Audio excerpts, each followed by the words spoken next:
สบายดีพี่น้องปองปายมาสุโคนเมื่อนี่สาวตุกกสิภาทุกคนมาจอบสวนเด้อมื้อเจ้าเด้อพี่น้องมาจอบสวนผ่านไป1 ปีมื้อเจ้าเฮาสิมาหลุ้นน้ำกันมาเบิ่งน้ำกันว่าต้นใหม่ที่สาวตุกปลูกไว้มันสิยังอยู่บ่หรือว่ามันตายหมดแล้วมื้อเจ้ามาเบิ่งน้ำกันเนาะเพราะว่าปลูกไว้ตั้งแต่ปีกายมื้อเจ้าสิมาเบิ่งว่ามันสิยังแน่นี่ก็สิมาทำไมเพราะว่าฮอดฤดูฝนแล้วฮอดฤดูฝนแล้วต้นไม้ก็สิงามเป็นพิเศษต้นไม้ก็สิงามโดยเฉพาะคือหญ้าเด้อมื้อเจ้าเด้อวัชพืชโดยเฉพาะคือวัชพืชมันสิงามเป็นพิเศษก็ยังเนาะยังอยู่เด้อมื้อเจ้าเด้อต้นไม้ที่ชาวตุกปลูกไว้ก็สิปลูกแบบผสมผสานเนาะตัวตายตัวยังฉะนั้นสำหรับปีนี้ชาวตุกก็สิเอามาทดแทนตัวใดที่มันตายสิมาทดแทนตัวใดที่มันล่มมันบิดเบี้ยวจากลมพัดแน่ตัวหัวตัวข้อยเข้ามาเบียดมาซีมันก็สิล่มตัวนั้นมันสิล่มชาวตุกก็สิเอาไม้มาค้ำไว้แบบนี้เด้อมื้อเจ้าเด้อคันเฮาบ่ค้ำบาดเฮาป้าไว้เลยเพิ่นก็สิเนิ่งเลยเฮาบ่อยากเพิ่นเนิ่งเนาะสิค้ำไว้หาไม้มาค้ำไว้ก็สิประมาณนี้ปีหนึงชาวตุกก็มีเวลาแต่ครั้งหนึงมาจอบเพราะว่า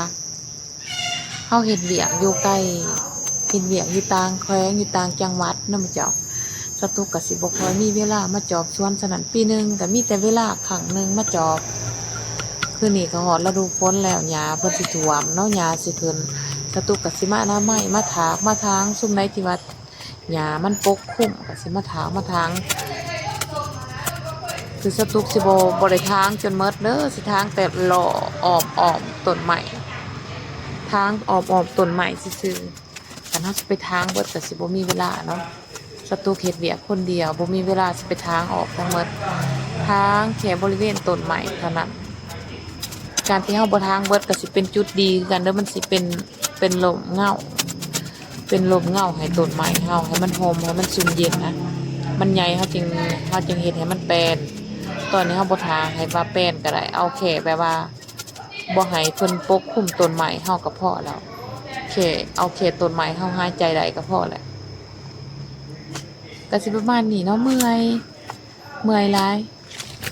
เฮ็ดเวียกคนเดียวเมื่อยหลายคันซำนี้เฮาสิไปจ้างคนเขาเจ้าก็บ่มาได้เพราะว่ามันสิบ่แม่นสิว่าหลวงหลายก็เฮ็ดไปเทื่อละเล็กเทื่อละน้อยสตุกก็สิมามื้อนี้เฮ็ดได้ส่ำใดก็เอาส่ำนั้นมื้อใหม่สตุกก็มาใหม่อันนี้เป็นต้นมะขามเด้อมื้อเจ้าเด้อสตุกมักปลูกมะขามส้มเด้อมะขามส้มปลาบึกมะขามใหญ่เด้อสตุกปลูกไว้ประมาณ10ปลายหา20ต้นสตุกปลูกไว้ประมาณ20ต้นนี่แหละแต่ว่าเพิ่นก็ยังเด้อมื้อเจ้าเพิ่นก็ยังใหญ่แล้วต้นซ้ำดามผ่าแล้วได้นี่ปลูกปีกายหนึงได้นี่สตุกก็สิมาพรวนดินเนาะ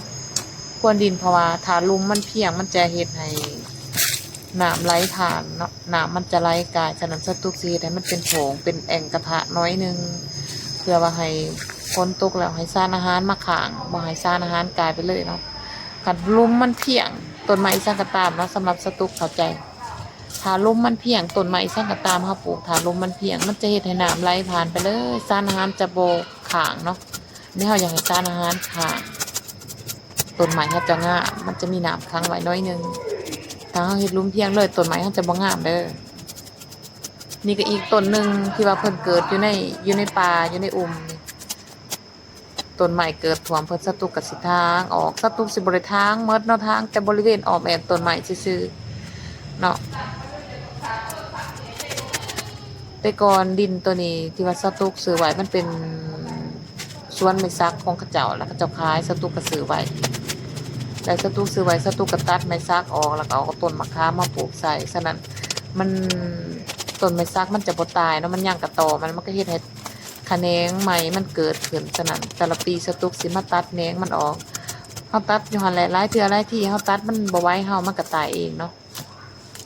สตุกก็สิมาตัดออกอนามัยประมาณนี้แหละสิบ่ได้เฮ็ดจนแปลนเนาะ